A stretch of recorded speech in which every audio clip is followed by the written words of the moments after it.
Die maand van vas, Ramadan. Die moslims vertel graag 'n storie vir hulle kinders om te verduidelik hoe Ramadan werk. Daar was eendag 'n koning in Persië wat daarvan gehou het om raaisels te vra aan sy 4 raadgewers. Partykeer het hy die antwoord geken en hy het die raaisels aan sy raadgewers gevra om te hoor wat hulle antwoorde was. Eendag met die begin van Ramadan, die 9de maand van die moslimkalender, het die Persiese koning sy 4 raadgewers gevra: "Wat is die mooiste klank?"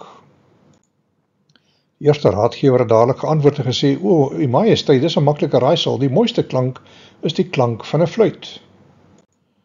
Die tweede raadgewer het nie saamgestem nie. "O, die klank van 'n fluit is mooi, maar die mooiste klank is die klank van 'n harp."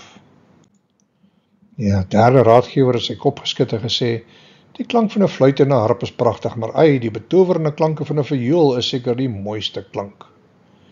Die koning het na sy 4de raadgewer gekyk wat my net geglimlag het. Die koning het sy kop geknik en gesê: "Dit lyk nie of my 4de raadgewer gereed is om sy antwoord met ons te deel nie.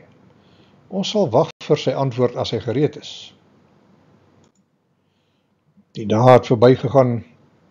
Die maand van Ramadan was in volle swang en die koning het meer tyd aan gebed spandeer in plaas van raaisels. Tussen sonop en sononder het die koning gevas volgens hulle gebruike en die tyd wat hy sou geëet het, eerder gebruik om te bid.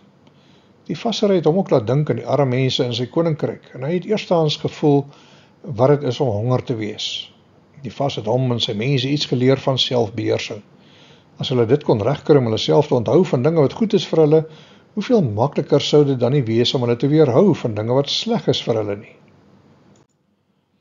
Teen sononder is die iftar-ete aangekondig en is dit die gewoonte dat die mense mekaar nooi om saam die vas te breek. Die 4de raadgewer het so eendag die koning en sy makkers uitgenooi om die iftar-ete by hom te kom eet. Honger het hulle daar aangekom en aangesit by die tafel. Daar was egter geen kos op die tafel nie, net leeborde en messegoed. Hulle kon nog niks ruik vanaf die kombuis nie. Verward het hulle na mekaar gekyk. Net toe kom daar 'n man in wat die fluit speel. Dit was 'n mooi klank. Toe kom 'n man in wat die harp speel en daarna die violis. Die 3 musikante het pragtige musiek saamgemaak terwyl die koning en sy raadgewers se maag gegrom het van die honger. Uiteindelik het een van die kombuis slawe die vertrek ingekom met 'n eenvoudige soppot en lepel. Hy het die lepel deur die sop geroer en in die borde ingeskep. Die koning het breed geglimlag en gesê: "Ja, my 4de raadgewer, jy's reg. Die mooiste klank is die klank van messegoed wat aan 'n bord raak as jy honger is. Die lekkerste ete is die een wat jy eet as jy honger is." Baie van ons het al die iftar-tente gesien vir armes waar kos en water uitgedeel word. Party van ons is selfs al genooi om so 'n iftar-ete saam met jou moslim vriende mee te maak. Bederf jouself en besoek 'n restaurant tydens een van die iftar-etes en hou die mense en hulle reaksies dop. Nog 'n storie word vertel van 'n dorpie waar die moslems gevas het tydens Ramadan. Elke keer as hulle die eerste ete na sononder geëet het, die iftar, dan het hulle omgeval en in die slaap geraak. As hulle uiteindelik wakker word, was die son al reeds op en het hulle gekla dat hulle al die ander etes deur die nag gemis het en nou honger deur die dag moet ingaan. Hulle het hulle daaglikse werk voortgesit, deur besigheid te doen, huise te bou, kos te kook, klere te maak en die kinders te leer. Teen sononder was hulle so honger dat hulle skaars kon wag vir die iftar-ete met sy dadels en allerlei lekker kosse. Soos gewoonlik het hulle uitbundig geëet, maar dadelik in die slaap geval na die ete. Teen die tyd die dorpie wakker word, was dit alweer die volgende dag en het hulle weer uitgemis op die nagtelike etes. Die oudstes het uiteindelik bymekaar gekom om 'n plan te maak. Iemand sal ons moet wakker maak, anders gaan ons nie Ramadan oorleef nie. Die mense in 'n buurdorp het ook gevas en snags geëet, maar hulle het nie aan die slaap geraak nie. Hulle was so besig met eet deur die nag, dat daar nie tyd vir slaap was nie. Elke oggend as die son opkom, was hulle so moeg, dat hulle skaars hulle werk kon doen. Die eerste slaperige dorpie vra toe die wakker dorpie of hulle nie iemand kan stuur om hulle wakker te kom maak nie. Dit is so afgespreek. En die eerste aand het die slaperige dorpie weer aan die slaap geraak na iftar. Die buurdorp het iemand gestuur om hulle te kom wakker maak, en hy het aan die deure geklop en geroep, maar niemand het gereageer nie. Hy het moeg teruggekeer na sy wakker dorpie en dadelik aan die slaap geraak. Die res van die mense het hom beny en arme gedruk om die volgende aand sy plek in te neem. Die volgende dag was die slapende dorpie nog meer onthuts en ontsteld. Hulle het weer verslaap. So het die een na die ander persoon van die wakker dorpie probeer om die slapende dorpie wakker te maak, maar sonder sukses. Na elke nag se klop en skree en raas het die geraasmaker moeg huiswaarts gekeer en aan die slaap geraak. 'n 9-jarige seun het uiteindelik aangebied om ook te probeer om die slapende dorpie wakker te maak. Hy het sy drom gevat en oral deur die strate geloop en slaan op sy drom totdat die mense vies by hulle vensters begin uithang om hom te verjaag. Toe ontdek hulle dat die drom wel vir hulle wakker gemaak het en hulle nou uiteindelik die tweede ete van die nag kan eet. Hulle het hom goed beloon vir sy dromslaanery. En van toe af het die gewoonte deur die hele moslimwêreld versprei. Kort voor dagbreek het die geluid van dromme opgeklink in die strate om die slapendes wakker te maak vir die laaste ete voor die son opkom. In Turkye word daar op dromme geslaan vandag nog steeds. In Istanbul was dit groot geraas, so spanne dromslaaners deur die donker strate loop en die hele stad wakker skud met hulle onaardse lawaai. Oral se ligte aangegaan soos vir die Turke opstaan om vir oulas iets te eet voor die son opkom. Teen die einde van Ramadan het dromslaaners van huis tot huis gegaan om geld te gaan vra as beloning vir hulle ywer. In die tyd van Ramadan kom ons gou agter van die erns van die mufti wat probeer om die maan raak te sien. Die presiese dag is nie altyd seker nie, want die mufti moet eers amptelik verklaar dat hy die maan gesien het om die nuwe maand mee in te lei en dat Ramadan al verby is. Na al die tegnologiese ontwikkelings deur die eeue is dit vreemd dat hulle steeds staat maak op een man se opinie en waarnemingsvermoë. In party lande verander die hele werkskalender net met 12 uur, sodat mense bedags kan slaap en snags kan 5. In die meeste lande is dit nie 'n baie produktiewe maand nie, en min besluite word geneem tydens Ramadan. Die ure word verkort vir party terwyl winkels later oop bly snags. Allerlei Ramadan specials is te koop tydens die maand en 'n feestelike atmosfeer heers aan die begin. Groot hoeveelhede kos word verorber in die vasmaand en volgens tradisie mag jy nie eet so lank as wat die son skyn nie. Dis seker hoekom daar nie veel moslems oor is in die Skandinawiese lande en die poolstreke nie, waar die son vir 6 maande lank nie ondergaan nie.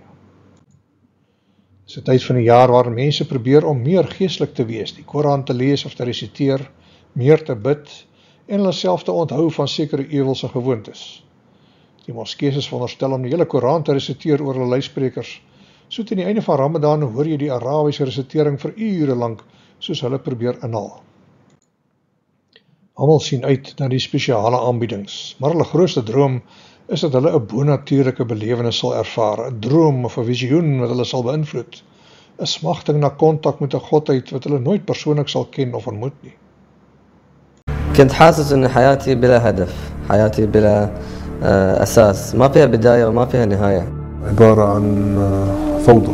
I was busy with my life. حياة ناشفة، حياة مظلمة وحياة ما فيها أي نوع من الأمل. وكان في حس في فراغ داخلي بقلبي، بحاجة لشيء أنا كنت. دائما طول الوقت اكتئاب، في اكتئاب اكتئاب اكتئاب. شو فائدة حياة الإنسان إذا ما عرف الأبدية وين؟ نحن عايشين بكذبة، والكذبة هي حتضلها موجودة لحد ما حدا يقلنا الحقيقة.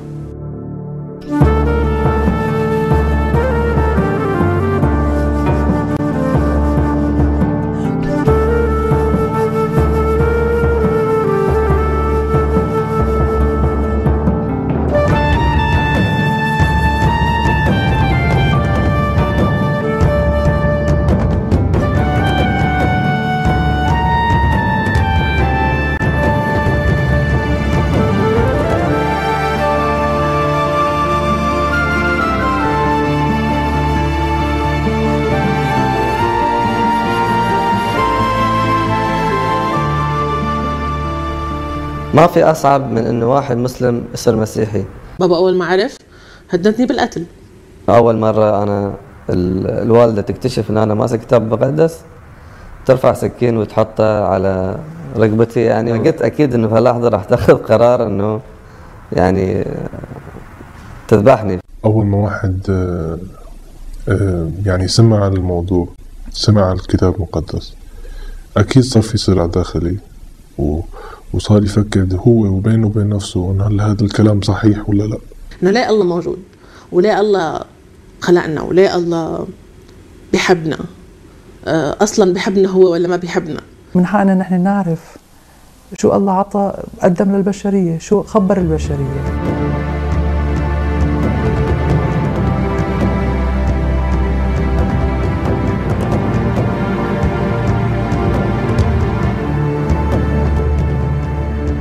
صرت أزعل على الناس، إنه كيف بشوف الناس إنه هي مثلا بتروح بتصلي مثلا في الفجر، مثلا بتروح بتصلي 5 مرات باليوم. الناس إنه فعلا حابة تكسب، يعني حابة تكسب رضا الله عنه، وحابة إنه تكون فعلا إنه تفوت على الجنة وتكون معه. يعني يا رب أعطيهم النعمة، أعطيهم يا افتح بصيرتهم، أنت اللي قادر. بيحبنا كلنا، بيحبنا كل إنسان، لكل إنسان بغض النظر عن ديانته وعن شو خلفيته. هو بيحب الناس تخلص، بيحبنا، عمل كل هالشيء من أجلنا.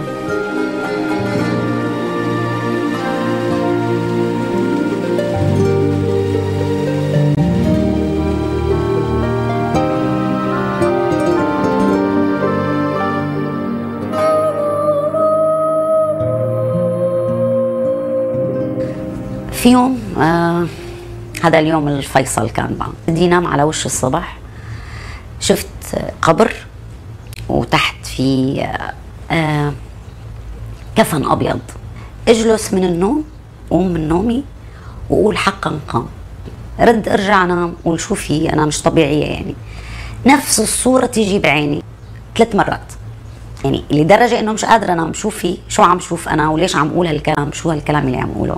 صار عندي الفضول اني انا لازم اقرا الانجيل، لازم اعرف المسيح، لازم اتعرف عليه صح. يعني امنت بالمسيح ايمان كامل.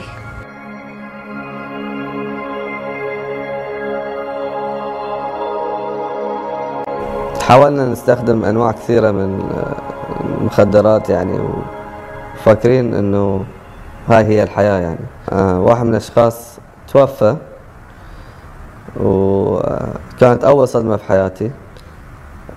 بعد هاليوم أنا وصلت لمرحلة إني صار عندي نوع من الانهيار، وقعدت أفكر في أنا شلون سعيت إنه أكون ناس يحبوني، وفشلت ودورت على السعادة في كل مجالاتها وأيضا فشلت. ففي ذيك اللحظة فكرت إنه أنا يمكن محتاج إن أنا أترك هالعالم. الله ما كلمني، بس الله خلاني أشوف كم مرة هو نجاني من الموت. في لحظة اللي أنا ماسك في إيدي العلبة اللي فيها الحبوب، وقرر إنه راح أخذ العلبة كلها عشان أترك العالم، لقيت إنه إيدي اليسار اللي هي ماسك فيها الحبوب وقفت، وكأنه يد انحطت فوقها وتمنعها إنه تروح فوق.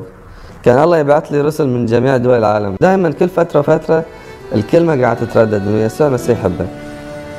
ففي اللحظة أنا قلت له يا يسوع، إذا أنت فعلا الله، إذا أنت فعلا اللي ممكن تعطيني فرصة ثانية في حياتي، أنا أطلب منك الحين تتدخل في حياتي. الله بعث لي شخص من العائلة، شخص أيضا عنده نفس الماضي اللي أنا عندي إياه. اكتشفت إنه هو آمن. في ذاك اليوم أنا أخذت القرار إنه أقبل الرب يسوع مخلص لحياتي.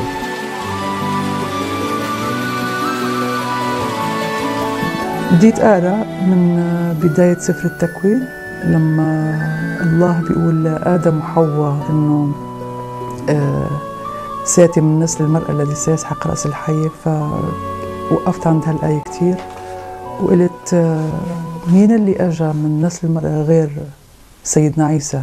وكنت أبكي كتير إنه يا رب أنت أرشدني، أنا كإنسان عاجز عن أقول إنه هذا ما هو وحي وهذا وحي. أنت بقدرتك بتقلي أكيد. وظهر لي بمنام وحط قدامي الكتاب المقدس وقال لي هذا هو الحق. قلت له يا رب أنا آمنت، المسيح هو الله. أهم شيء حققته بحياتي إني عرفت ربنا يسوع المسيح. ينابيع ماي وعيون اتفتحت في حياتي.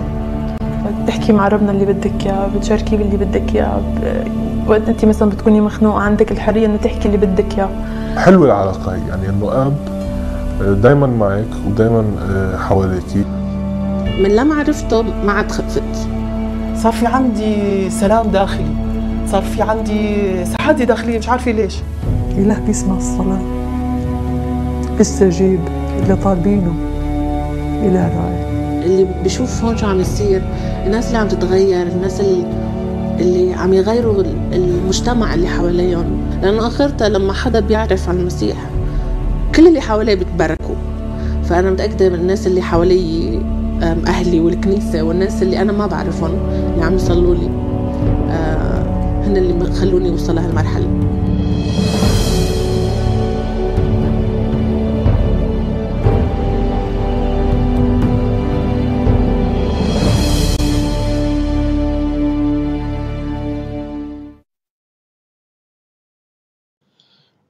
Kom ons glip gou so 'n bietjie terug in die geskiedenis, al die pad na die tyd van Exodus.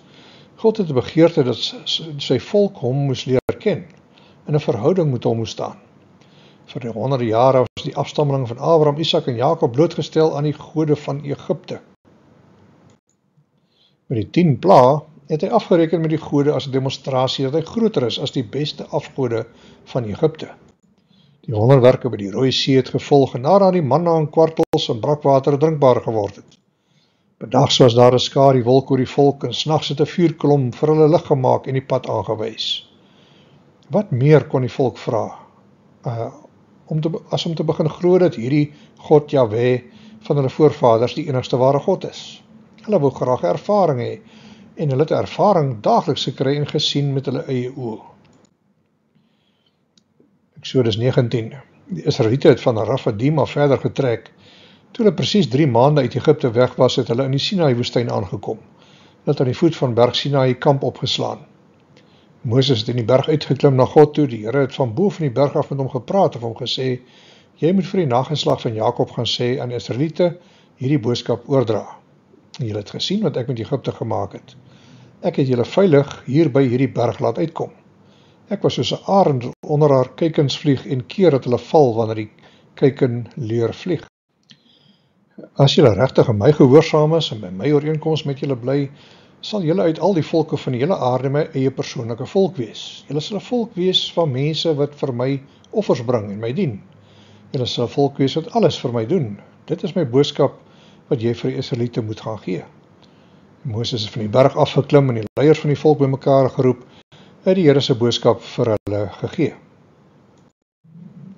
Die hele volk het toe gesê, asof hulle almal met een mond praat: "Ons sal alles doen wat die Here van ons vra." Moses het teruggegaan en vir die Here gaan sê wat hulle reaksie was.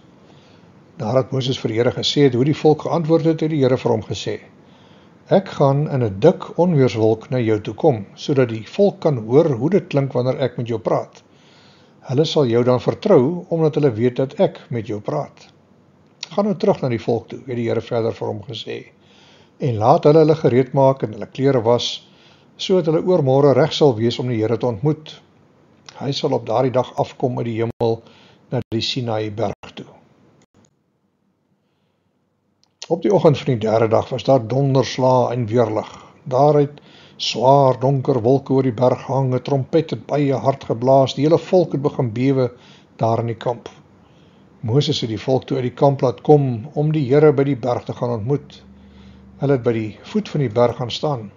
Die Here het afgekom na die berg toe. Daar was vuurvlamme om hom. Die hele berg Sinaï was toe onder die rook.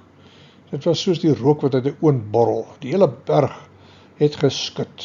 Die trompet het al hoe harder geblaas. Moses het met God gepraat en die Here het hom met donderslae geantwoord.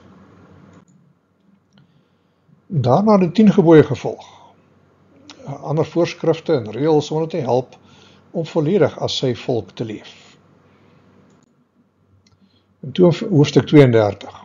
Toe Moses so lank wegbly en nie dadelik weer van die berg af terugkom nie, het die volk by Aaron bymekaar gekom. Hulle sê vir hom: "Ons weet nie wat van hierdie man Moses geword het nie. Hy het ons uit Egipte gelei, maar nou is hy skoonveld. Jy moet vir ons 'n ander God kry wat ons verder kan lei." Aaron sê toe vir hulle: "Kry by julle vroue en julle seuns en dogters die goue oorringe wat hulle aan het en bring dit vir my." Hulle het die oorringe gevat en vir Aaron gebring. Hy het dit by hulle gekry en daarvan 'n beeld van 'n kalf gemaak wat uit goud gegiet is. Die volk sê toe, Israel, hier is jou God, wat jou uit Egipte laat wegtrek het. Toe Aaron sien wat hulle doen, het hy ook nog 'n altaar vir offers daar by die beeld gebou. Hy het gesê, môre gaan ons fees hou vir die Here. Vroeg die volgende oggend het hulle toe offers op die altaar begin verbrand en offers begin slag, wat vrede moet bring. Later het hulle begin eet en drink. Dit het naderhand in 'n uitspattigheid ontaard. Die Here het vir Moses gesê, jy moet dadelik teruggaan, jou volk wat jy uit Egipte weggelei het, is besig om lelike dinge te doen. Hulle was baie vinnig om te vergeet hoe ek wil hê hulle moet lewe. Hulle het so waar vir hulle beeld van 'n kalf gaan maak. Hulle aanbid die kalf en bring offers daarvoor. Hulle sê die kalf is Israel se God, wat Israel uit Egipte laat wegkom het. 'n Mens skud maar net jou kop in verbasing, dat die volk so vinnig vergeet het wie dit was met wie hulle te doen gehad het. Hoe kan hulle geheue so kort wees? Hoe kan hulle die ware God verruil vir so iets? Daar aan die voet van die berg waar die wolke en die weerlig en die donder weerslaan en waar hulle vreesbevange is vir God, kies hulle so waar 'n goue kalf as hulle nuwe God. Toe Moses nader kom aan die kamp en die beeld van die kalf sien, en sien hoe hulle al in die ronde dans, dat hy so kwaad geword dat die plat klippe op die grond neergesmyt het. Dit het in stukke by die voet van die berg gelê. Hy het die beeld van die kalf in die vuur gegooi en dit het so fyn so stof gemaal. Hy het die poeier in die drinkwater gegooi en die Israeliete gedwing om dit te drink. Moses vra toe vir Aaron, watter kwaad het hierdie volk jou gedoen, dat julle moes verlei om so 'n verskriklike sonde te doen? Aaron antwoord toe, meneer, jy moet nie kwaad word nie. Jy weet so goed soos ek dat hierdie volk altyd reg is om kwaad te doen. Hulle het my kom vra, maak tog vir ons 'n God wat ons verder kan lei. Ons weet nie waar Moses is wat ons uit Egipte gelei het nie. Ek het toe vir hulle gesê dat almal wat goue ringe aan het, dit moet afval en vir my kom gee. Ek het dit in die vuur gegooi en toe ek sien, toe spring hierdie goue kalf sommer daar uit die vuur uit. So, Aaron, you actually expect me to believe that you accidentally drop a bunch of gold in a fire and it just happened to come out looking like this kalf here? Wat 'n lamsakkige verskoning. Daarop volg haar straf. Die Lewiete rooi dres en mense uit met die swaard, mans en vrouens en kinders, en die Here tref die volk met nog 'n plaag. Hoe kon die volk hulle God verruil vir afgod? Oop goud wat net nou nog in hulle ore gehang het en om die nek gedrapeer was as 'n ketting, hoe kan hulle so gou vergeet? Gebeur dit iemand met ons vandag ook nie? Ons weet die Here kan alles doen en is in staat vir ons te sorg, maar al te subtiel begin ons te soek na ander maniere om ons behoeftes te bevredig. Gou-gou is die afgode van ons tyd baie aantreklik en voor ons is oë uitvee is ons besig om die goue kalwers na te jaag, al ons tyd daarmee te spandeer en ons hart vir God te verloor. Wanneer laas het jou hart voor die Here gebreek? Wanneer laas het jy jou siel voor hom opgegooi? En jou diepste begeerte is uitgespreek om hom alleen te ken en te dien. God wil ons opnuut daaraan herinner dat ons syne is. And God that is small enough for our understanding is not big enough for our needs. Dalk is dit tyd om weer opnuut terug te kyk na wat God gedoen het, wie hy is en hoe groot hy werklik is, voor ons sal besef hoe waarloos die gode van ons tyd is in vergelyking met hom.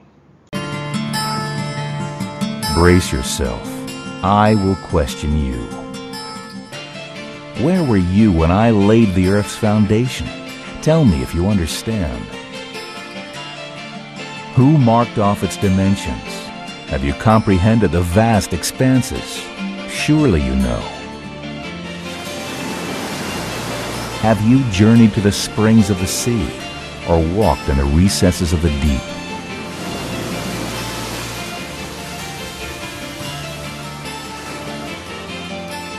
Have the gates of death been shown to you? Have you seen the gates of deep shadows? Tell me if you know all this. Have you entered the storehouses of the snow?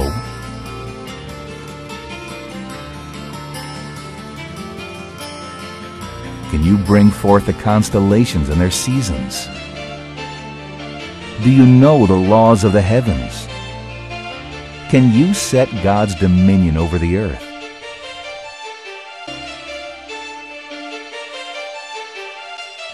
Who cuts a channel for the torrents of rain and a path for the thunderstorms? Who endowed the heart with wisdom, or gave understanding to the mind? Tell me if you know all this.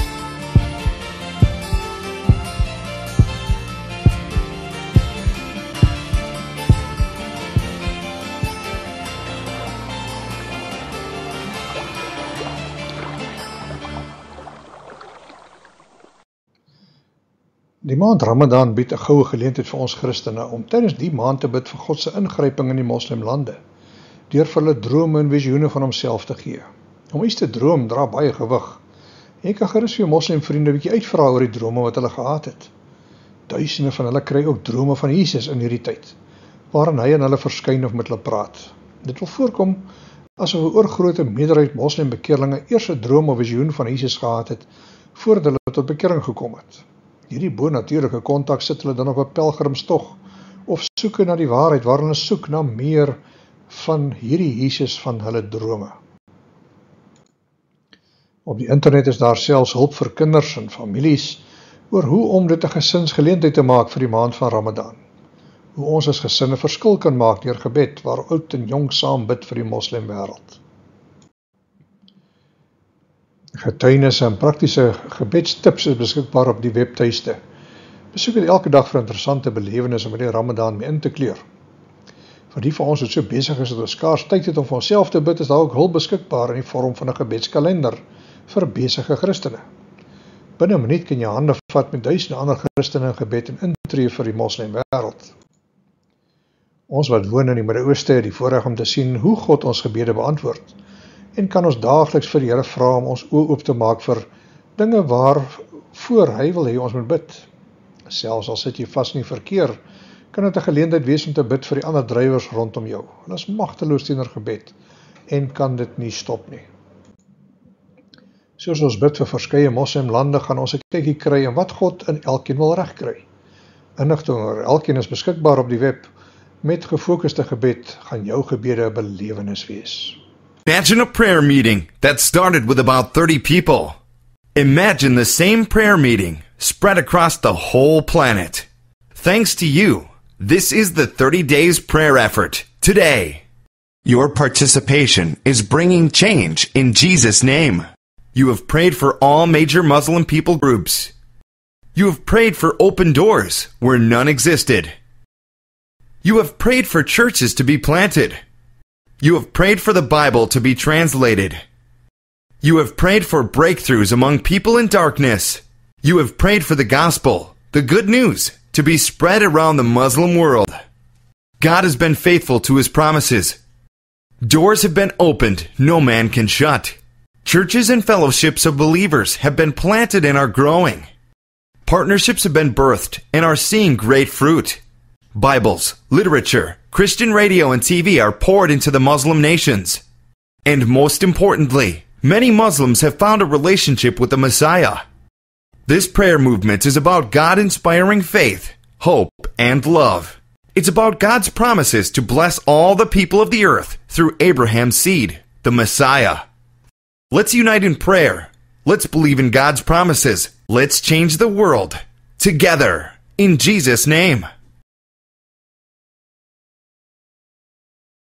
The power is in your hands. 'n wonderlike belofte word in 2 Kronieke 7 vers 14 gegee vir elkeen wat begeer om die Here te leer ken, om 'n ervaring met hom te hê.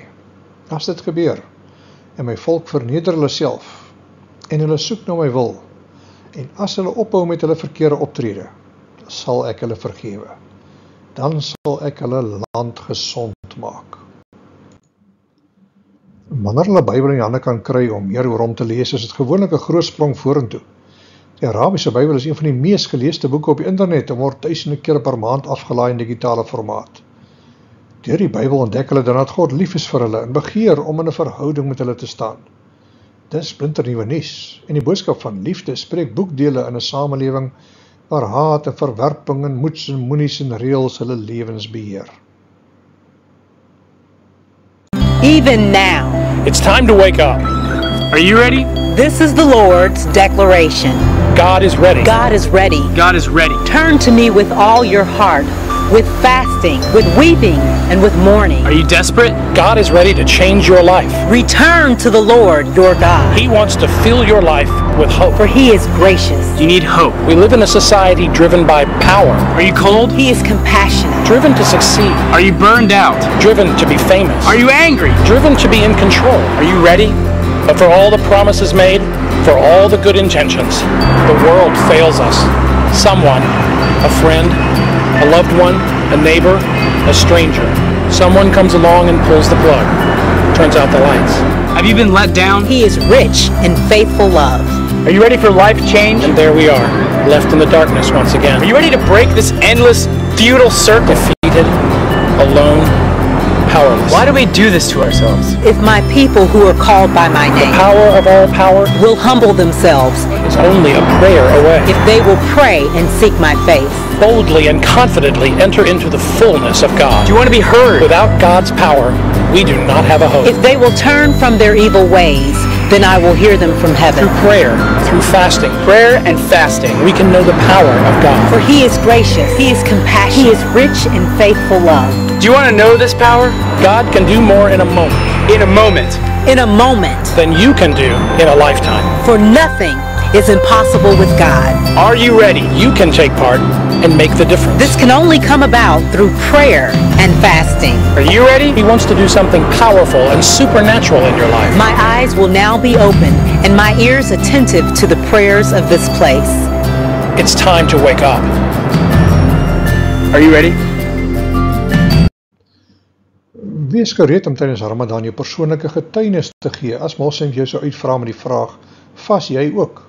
Of hoe vas julle Christene? Vertel hulle gerus wat jy glo en oorweeg dit ook om 'n ete of 2 te vas en eerder die tyd in gebed vir hulle deur te bring. Johannes 4:35 sê, julle sê ons partykeer oor 4 maande kan ons begin oes. Ek het vir julle nuus. Maak julle geestelike oë oop en kyk om julle, kyk mooi na die lande. Oestyd is hier, kyk net hoe ryp staan die oes. God is besig om daagliks mense na hom te trek, hulle nuwe lewe te gee. Elke oomblik van die dag is daar mense wat van vroeg tot laat tot bekering kom, vir God leer ken as die God van Moses, wat alles kan doen en begeer om in 'n verhouding met ons te staan. 'n God wat waarlik omgee en veel groter is as die gode van die wêreld waarin ons leef. En hierdie God wil graag vir jou en my gebruik as sy getuies, sy instrumente, sy lewende voorbeelde van wat dit beteken om Jesus te ken en te volg. It's the song of the redeemed, rising from the African plain. It's the song of the forgiven, drowning out the Amazon rain. It's all God's children singing glory, glory, hallelujah, He reigns, He reigns. It's all God's children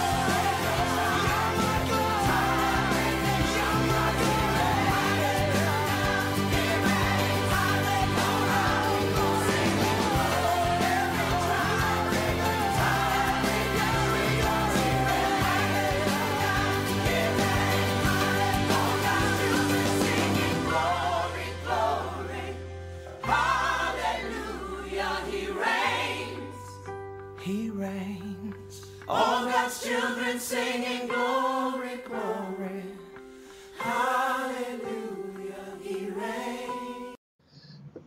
Petrus gee vir ons so 'n paar idees oor wat voorlê. Die Here se hemelse krag het alles vir ons gegee wat ons nodig het om elke dag reg te leef en in 'n persoonlike verhouding met hom te staan. Ons ken God nou op 'n totaal nuwe manier. Hy self wat so vol heerlikheid en grootheid het ons elkeen geroep om in hom te glo. Toe hy dit gedoen het, het hy boonop die wonderlikste en grootste beloftes aan ons gegee. Sy doel met hierdie hemelse geskenke is om julle in staat te stel om nee te kan sê vir elke versoeking. Gee dadelik pad wanneer julle eie begeertes julle op sleeptou wil neem agter verkeerde dinge aan.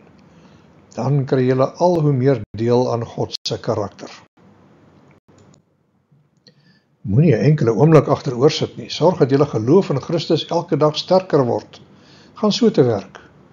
Span julle in om altyd net die regte dinge te doen. Saam met hierdie ywer moet julle ook kennis hê. Sorg dat julle die Here goed ken. Saam met kennis gaan selfbeheersing. Moenie toelaat dat sondige begeertes julle onderkry nie. Saam met selfbeheersing gaan standvastigheid. Hou aan glo, staan sterk. Saam met standvastigheid gaan 'n lewe wat God verheerlik. Maak God se naam groot in alles wat julle doen. Saam met 'n lewe wat God verheerlik gaan absolute lojaliteit teenoor ander gelowiges. Saam met liefde vir ander gelowiges gaan liefde vir alle ander mense.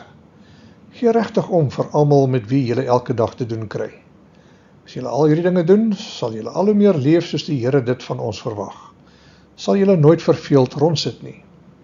Dan sal daar nooit 'n dag verbygaan dat julle nie voluit vir ons Here Jesus Christus leef nie. Julle kennis van hom sal sommer baie vrug dra in julle lewe. Dankie Here, dat U ons getuies gebruik, juis in 'n tyd soos Ramadan en ook teenoor die mense rondom ons. Mag ons so vol van U wees, dat mense vir U sal raak sien. Amen.